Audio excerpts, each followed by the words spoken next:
Greetings, my fellow freedom lovers and sovereign thinkers. Thank you for tuning to LL3 Podcast. My name is Craig, transmitting from the beautiful swampy mangroves of South Florida. And today's date is Monday, March 23rd, 2020. Yes, unemployment claims, bailouts, government knows best. Trying to run our lives. And what was so odd is that when you have folks out there believe they're going to take away our liberties permanently, that's what they want you to believe. The fact is, your rights are natural born. And that is no ands, ifs, or buts. Because the truth is, you've always been born with inherited rights.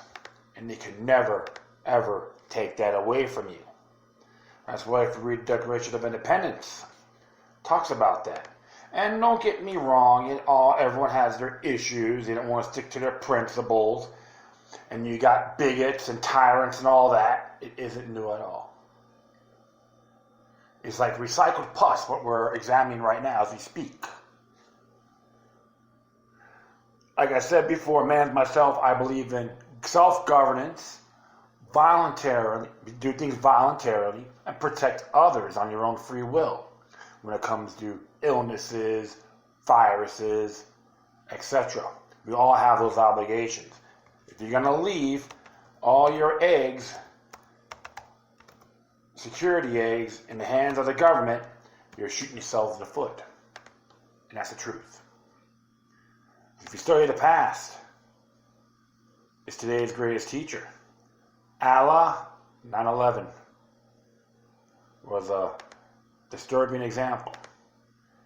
A lot of folks believe in giving up their freedom for security and go, I have nothing to hide. And that is actually blasphemous. Be a number to the state. And you're seeing it again, not just in the United States, but worldwide. Many folks out there have already been conditioned. And I always find that very deplorable. Because if you don't learn from the past, you're doomed to repeat it. That's how, I see things. Some stuff I post on Facebook. You can follow me there or on Twitter. That would be cool. So, looks like, Broward County orders all non-essential businesses closed to stop spread of COVID-19. Of course, we got, like GameStop will temporarily close all storefronts to customers. And, of course, the stocks. Most of the stocks are down and out. We would like to wish Senator Rand Paul the best for full recovery. Even the other folks that are doing this quarantines. Even though, those other people I'm not fond of. But based on their actions, that's it. I'm not there to wish them any ill. So, this is like a lot of stuff. And I was put this one video out I shared about a local gun shop in California irritated by first-time gun buyers wanting guns immediately. That's what happens. A lot of them out there assume I need tougher gun laws, and they believe that they should be like a Walmart or Amazon. Sorry, folks, it doesn't work like that. Lockdowns everywhere, of course, and trying to find a photo here. That's why I take it a little bit ranting, so please bear with me. Oh yeah, but that's just one of those things. Unless I do want to do constitutional carry, expand constitutional carry in Idaho. It's a good bill. You should look it up. 10th Amendment Center did that. Permission not required. Of course, go around and around and around. So,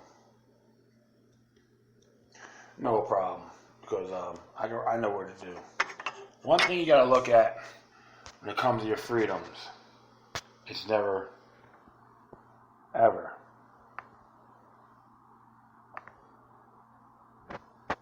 temporary. It's always been permanent. And Lou Rockwell says the best. When government becomes the enemy of rights, it can be tossed out. Rights are permanent, intrinsic features of men, all men. Governments are expedients that can come and go according to the people's wish. Rights cannot be altered or abolished. Governments can. He's absolutely correct. So, everyone out there, don't fall for the propaganda matrix. Or go crazy on getting money from the bailouts. It's all printed out of thin air. And I know I digressed a little bit, so forgive me here. But let's just start this off right. This came out yesterday from CollectiveEvolution.com. It says here, conscious truth behind coronavirus lockdown. This was written by Joe Martino.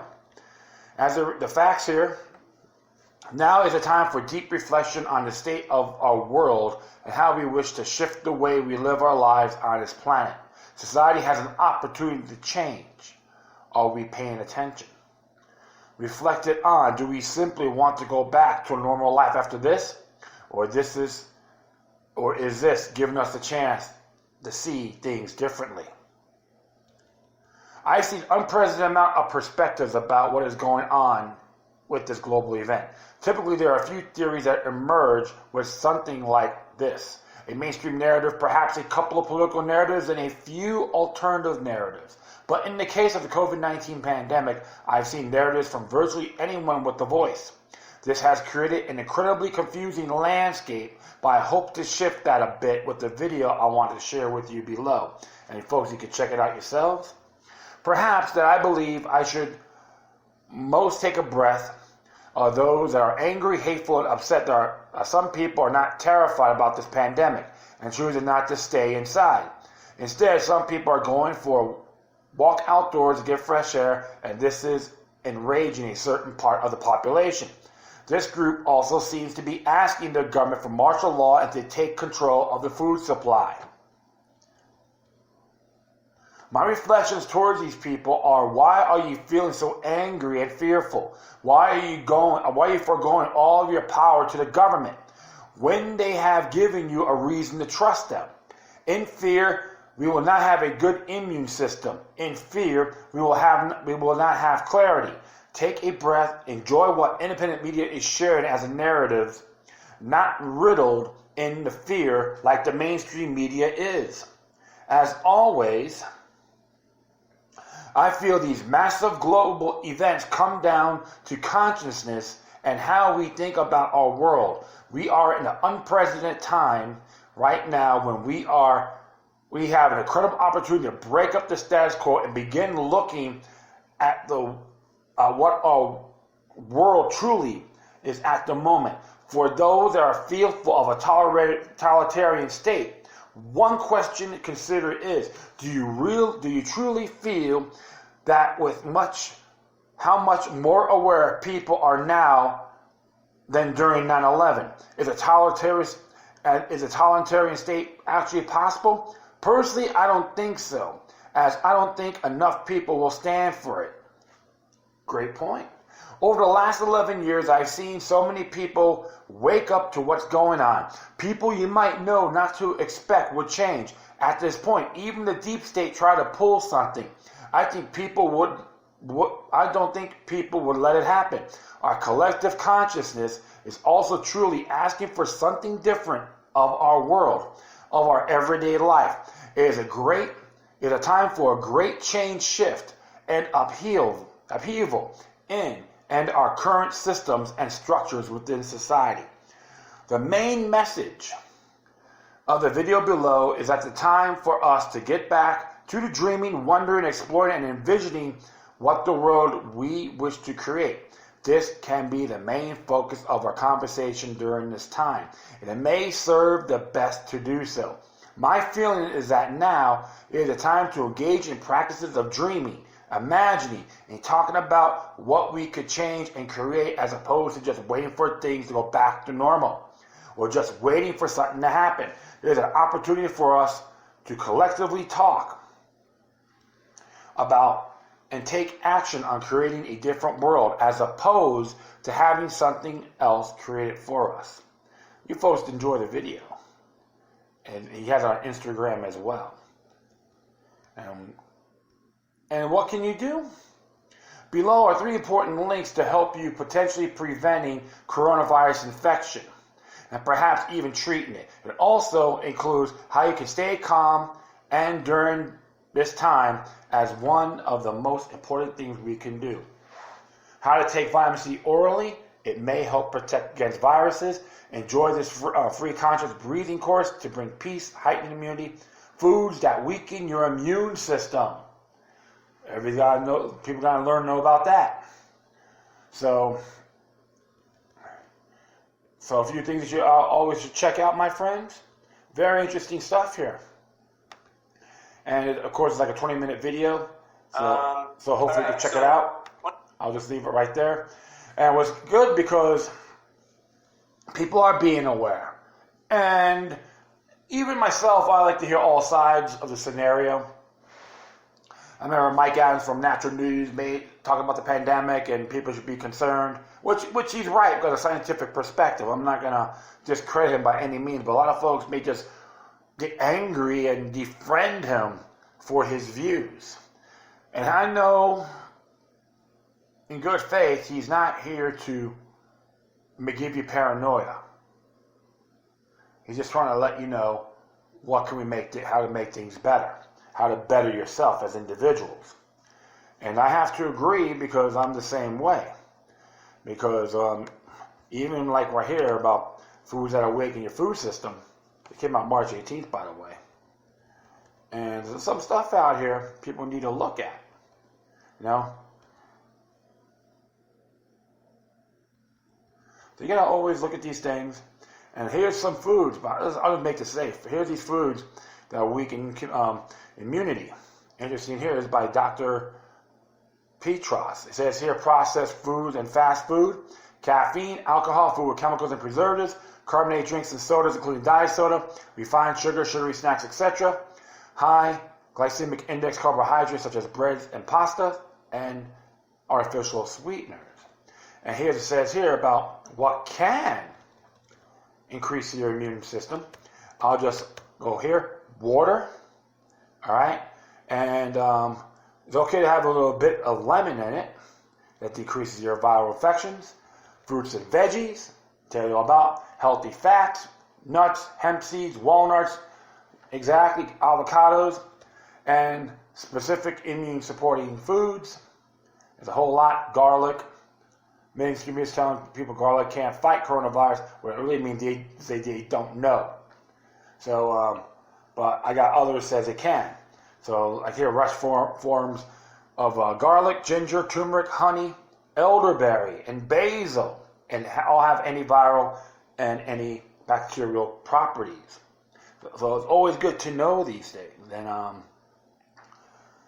like I said, so watch the video is interesting, but I like to promote these things because I always have that mindset of what can we do from here, how can we make things better for ourselves, how can we be more self-reliant, be more community-friendly without having government tell us how to live.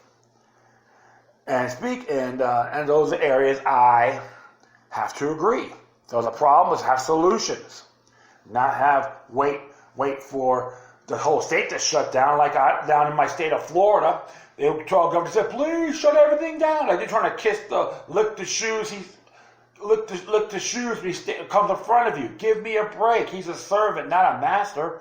And I hear some of these yahoos like Cuomo trying to dictate to people in his own soft way. Just do it for your own good. Give me a break. We should be learning more, educating ourselves in these areas. And it was funny because I was like looking at this site here which I seen from Lisa Haven and, of course, InfoWars. It's interesting because it has here, Public Health Advisor Quarantine Program is from the Center for Disease Control and Prevention. It was job number HHS CDC D3 20 10640010, and they had a job, this particular job for public health advisor for quarantine programs, and cities and multiple states have it. Dallas, Houston, Texas, Washington, Alaska. We can go on here, Florida, all that. So it goes multi places, and there's a series and grade GS-911. Interesting, right? What a coincidence.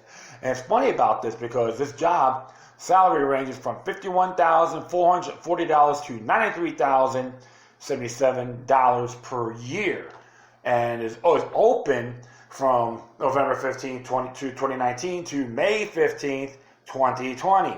And I like what it says here on the statements about the statements here. The Center for Disease Control and Prevention, CDC, is an agency Americans trust with their lives. Okay? As a global leader in public health, CDC, the nation's premier health promotion, prevention, and preparedness agency, whether we are protecting the American people from public health threats, researching emerging diseases, or mobilizing public health programs, with our domestic and international partners, we rely on our employees to make a real difference in health and well-being of people here and around the world. This position is located in the Department of Health and Human Services, Center for Disease Control and Prevention, National Center for Emerging Zoonotic Infectious Diseases, Division of Global Migration and Quarantine and Border Health Services branch, with various locations. Salary may be adjusted to include a cost of living allowance of 10.64% for Honolulu, Hawaii. Salary may be adjusted to include a cost of living of 3.27% for Anchorage, Alaska. Salary may be adjusted to include cost of living allowance 3.29% for San Juan, Puerto Rico. Term appointments may be shortened or extended up to a maximum of 4 years based on the needs of the agency. Without further competition, subsequent employment for CDC positions must be through appropriate competitive process or special employment program hiring authorities. CDC is an equal opportunity employer. And it's funny about the duties. I'm just going to paraphrase. Assisted in planning and implementing program for preventing the importation of communicable diseases from abroad and the spread of these diseases domestically. All right. And like it says right here, ensure appropriate communication skills, planning documents, and emergency response protocols are in place, tested, and regularly updated. So, of course, you got to be a U.S. citizen, okay, and go through the whole selective service program, verification, and they give you the qualifications on this, how to be evaluated, etc. So, what I'm going to do, I'm definitely going to leave this out here, and this is a question. Did they know about this COVID pandemic before they officially announced it? Something to look at, folks. November 15th, 2019. And it was funny because around that time, around October of 2019, they had the World Military Games. Yeah. And it happened at Wuhan.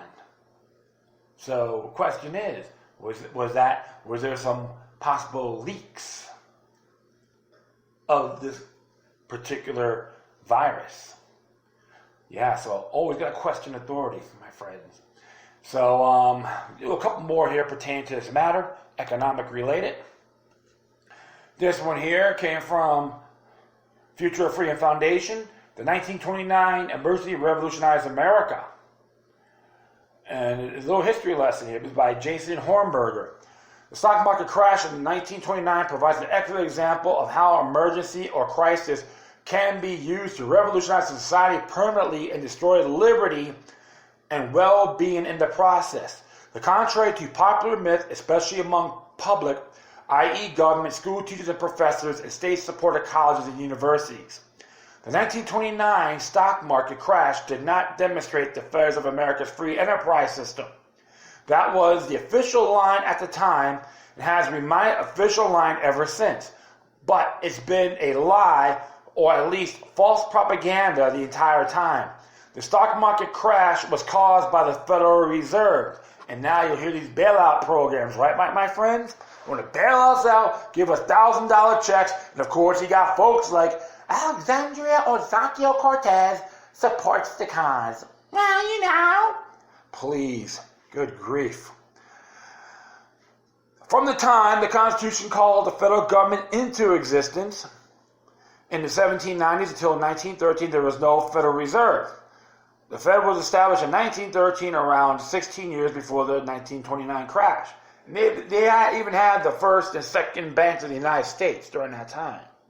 So I'll be very honest with that. American gold coins, silver gold coin, monetary system. Up until President Franklin Roosevelt's regime in the 1930s, the United States had a monetary system that was based on gold coins and silver coins. That had been the official money of the American people for more than a century. That's what the Constitution called for. The Constitution gave us the federal government the power to coin money. It does not give the federal government to print money. It also expressly prohibited the states from making anything but gold and silver legal tender, i.e. official money. The Constitution also gave us the federal government the power to borrow money. When the government issued debt instruments, they were written in terms of promises to pay gold coin or silver coin. The government had to be careful not to issue too many debt instruments because there was always a chance that the people might come in and demand to be paid. If they over-issued debt instruments, they wouldn't have enough gold and silver coins to pay off everyone. Thus, the federal government was severely constrained with respect to its spending habits. If it wanted to spend money, it had to raise money through taxation. And since there was no income tax, it was unable to raise large sums of money from the American people.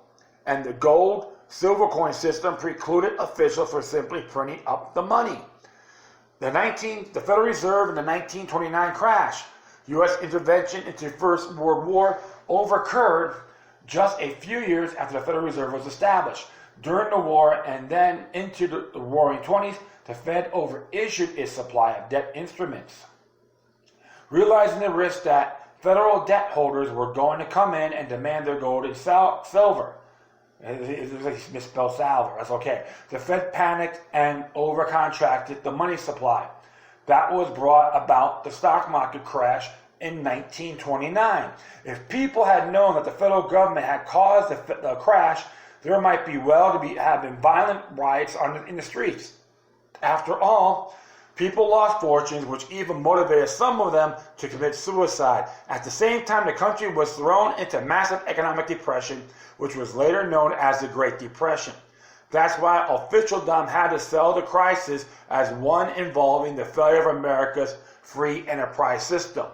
They were too fearful of what people might do if they know the truth. That's right. And even Adam Smith will attest to that. Revolutionizing America's monetary system. Thus, when Roosevelt came into office in 1933, it was the idea of saving for free enterprise with free market reforms. In actuality, what Roosevelt did was totally revolutionize America's economy system into something that was a precise opposite of free enterprise. He nationalized the gold holdings of the American people, which was no different what the communists were doing in the Soviet Union and China and what communists would later do in Cuba. He issued an emergency order commanding every American to deliver his gold coins to the federal government, which would give him in return Federal Reserve notes that were promises to pay nothing. If anyone refused, he was hit with a federal criminal indictment and prosecution. And people told me, Franklin Roosevelt was a great president, right? Give me a break. Study your history, folks. Roosevelt's decree not only destroyed America's monetary system, it also nullified the Constitution. Why is it that important? Because the Constitution is a higher law that the American people impose on federal officials. The President and the Congress have no authority to nullify or amend the higher law. The only way to do this is by following the procedure for constitutional amendment outlined in the institution itself. But this was an emergency, an economic emergency. As we all know, people become very afraid during emergencies, so they are afraid that they are willing to eager to trade away their freedom for the aura of safety and security. Thus, when Roosevelt revolutionized America's monetary system by destroying the system that has been established by the Constitution, most Americans meekly went along with it. Bend over for management, bend over for authority, turn the other cheek if they tread you over. I use a little sarcasm song there, okay? Paper money now became the official money of the United States without even the semblance of a constitutional amendment. Even through the Great Depression ended decades ago, FDR's paper money stand continues to exist today, along with ever-increasing economic and monetary chaos and crisis. That's not all. The welfare state revolution. When the federal government was called into existence, there was no income tax or IRS. People were free to keep everything they earned and decide for themselves what to do with it. The system lasted until 1913, the same year the Fed was established. That's December 13th to be exact. With the adoption of the federal income tax. Roosevelt then used the economic energy to convert the federal government into what is known as the welfare state, a type of system in which people are forced to be good and caring to others. That was when Social Security was called into existence, a concept that originated among socialists in Germany in the late 1800s. Nothing new under the sun. Social Security was never based on the concept of a retirement fund into which people contribute their money during the work lives. It was always nothing more than a welfare program for seniors, one that was based on the concept of coerced charity. The IRS forcibly took money from younger people and distributed it to seniors under the guise of care and passion and paternalistic government. Even though the government emergency of the Great Depression turned out to be temporary, Social Security became a permanent part of American life. It is still with us today, along with countless other welfare state programs. FDR's NIRA. Roosevelt also used the economic crisis to revolutionize America's business industry. That's what his National Industry Recovery Act was all about. NIRA placed business and industry into cartels and gave them the power to set their own prices and wages, labor conditions, and production of goods. NIRA was a system based on the concept of economic fascism. It would have fit perfectly in the fascist regime of Italian dictator Benito Mussolini. To ensure compliance with his new system, FDR employed a propaganda poster called the Blue Eagle, which could have been taken straight out of Mussolini's fascist playbook, and which American businesses were persuaded to display in their stores. Mind Control 101. One day, the U.S. Supreme Court declared FDR's fascist NIRA unconstitutional, which meant that the framers had not attempted to call into existence a government based on fascist principles. Now you got the clowns in there today. They go on their hands and knees for it.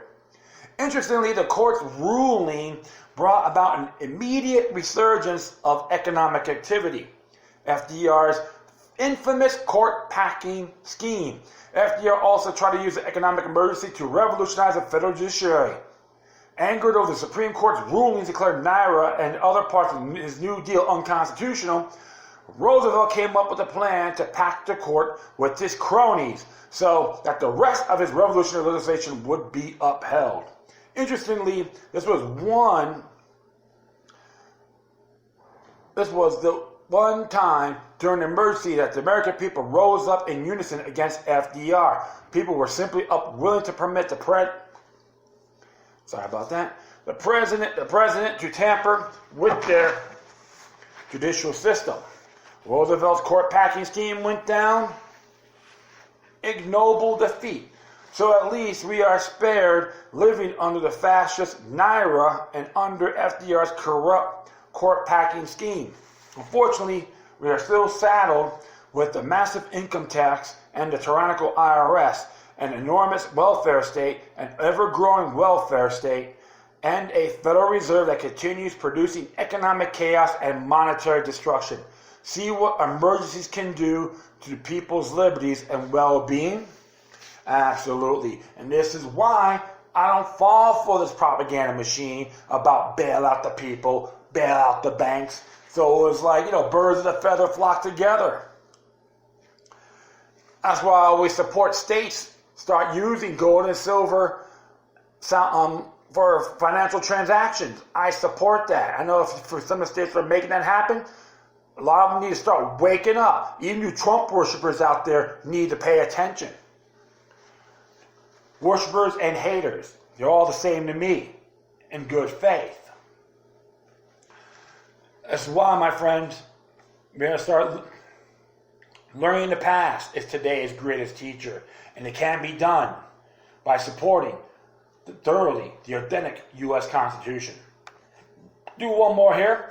This came from Center for Individualism.org. I think it came out yesterday. Yeah, I think it did. It's by Hunter Hastings. Actually, 2 days ago. Sorry about that. And it says here, this is not a recession. This is a government-imposed shutdown of the private sector. And as it reads here, economists and Wall Street analysts are using the word recession to describe the looming plunge in output in the U.S. economy. We'll just make the point early that economists exhibiting a typical emptiness of their failed science can't even agree on the definition of recession. Undeterred by lacking a definition, the geniuses at Goldman Sachs, which supported both Obama and Mitt Romney, and elsewhere, Ion Wall Street are unrestrained in predicting the imminent arrival of the condition they can't describe. As is always the case, people understand the condition that economists can't even describe the theory. They understand the lost jobs and wages, reduction in activity at the businesses where they work, fewer shifts, fewer hours, a smaller paycheck, or layoffs or furloughs, unemployment need, and the need to ask the government for handouts to get by and to feed their families, when they rather be helping themselves. They understand uncertainty and disruption. They feel the fear of knowing of their economic future. Of their economic future. Yep, it is true. Sorry about that, folks. I thought I had something on my computer here. Economic future. Recessions, like all economics, are subjectively experienced in the human mind in individuals and families and communities. We have an understanding of why recessions occur cyclically, although economists can't agree, of course. Both grow, business growth, the opposition of recession is driven by saving and investment in the capacity and new and more productive machines, new software, new roads, bigger ships, and all capital that people put to work to produce more goods and services. Investment is a calculated bet on time. If a business spends this money now on new production that will occur in the future, they calculate a positive return on that investment. Recessions occur when governments get in their way and distort the calculation. They issue too much credit at too low a price, and the business calculus misfires. The lost cost of credit entered into the investment calculation gives a false positive. When the investment is actually undertaken, it fails to deliver the expected profit. The projects are shut down, jobs are lost. We've seen this cycle many times. A failed investment calculus may apply to .com companies, 2000 home mortgages, 2008 or more, or many other sectors. Typically, the malinvestment is quickly shaken out, economic growth, and resumes. But wait. The coming recession in 2020, so coldly, unfeelingly computed in the cloud by Goldman Sachs. is not like this. We are about to enter a production slowdown, a collapse, really not because some businesses miscalculated their investments, but because government intervened drastically and without warning to shut down all businesses. How did they do that? By taking away the freedoms of the people whose energy and application drive economic growth. Government told them to stay home. Don't go to work. Don't go to bars or restaurants and cinemas. Don't take your kids to school. Don't build cars or airplanes or computers or houses. Don't provide hospitality at hotels. Don't not perform the tasks that constitute a growing economy where everyone who works serves, everyone who consumes, and everybody thrives. Let's leave aside for the moment the monumental error we made in allowing the government to do this, to withdraw our economic freedoms with such damaging consequences. Let us try to understand the thinking and the motivation behind this tsunami of government hubris. First, it was based on the worst error of government, central planning. Despite all repeated evidence to the contrary, and despite their endless failures, they believe they can predict and change the direction of their future based on mathematical modeling of the human condition. The models are computed using the government experts' own assumptions. Kinda, sort of means yes. Thereby achieving a self-referential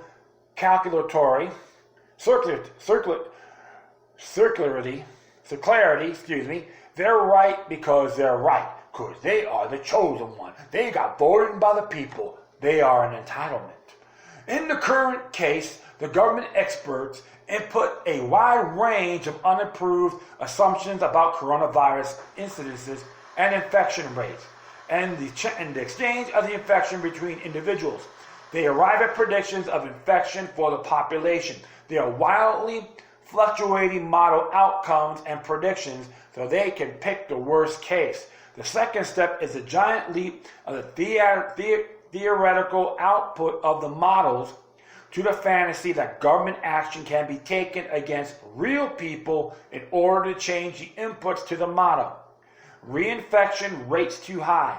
Order people to change their behavior to get no one closer to each other than 6 feet. Another assumption from some model somewhere. Tell them to stay home and abandon all economic activity. Lock down the state, lock down the country.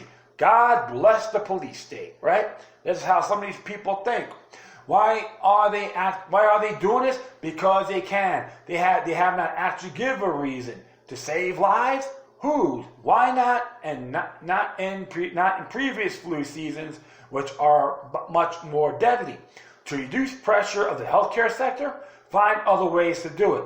Which one has been asked whether we want to sacrifice our livelihood in return for a theoretically reduced probability of COVID-19 infection.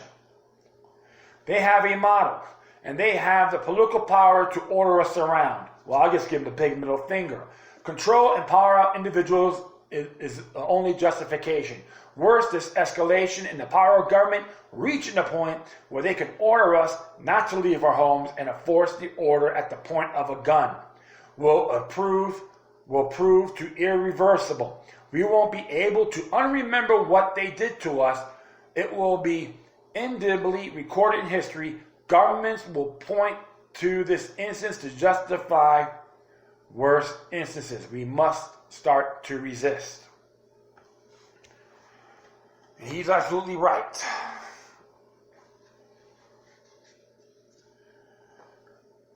This is why I question. If you hear some of my past episodes, I talk about how this supersedes U.S. and state constitutions. I'm in New Mexico right now. If I say I think I said beautiful land of enchantment. If not, I apologize. My mistake. I think I said beautiful swampy mangroves in South Florida. Hope I didn't say that. And maybe the land of enchantment. I'll find out in the beginning when I review this. So, like I said, it's happening everywhere, folks. We're just an example. And like I said before, Lou Rockwell says, our rights can never be altered or abolished. Governments can. And that's a fact. So which one of you are going to be doing something about it? I did my thing. Do my stuff. You should do the same. Because we all have obligations to put our elected servants under checks and balances. Even in the world, the same thing. All you got to do is read your constitutions. It's self-explanatory. Stand by your principles. Nothing else. All right, my friends, that is it. Thank everyone for listening. Plus, feel free to download and share us on your social media networks. If you have any questions, comments, or you send something interesting you want to check out, whatever you do, please share your correspondence with decorum. If you like it, hit that like button.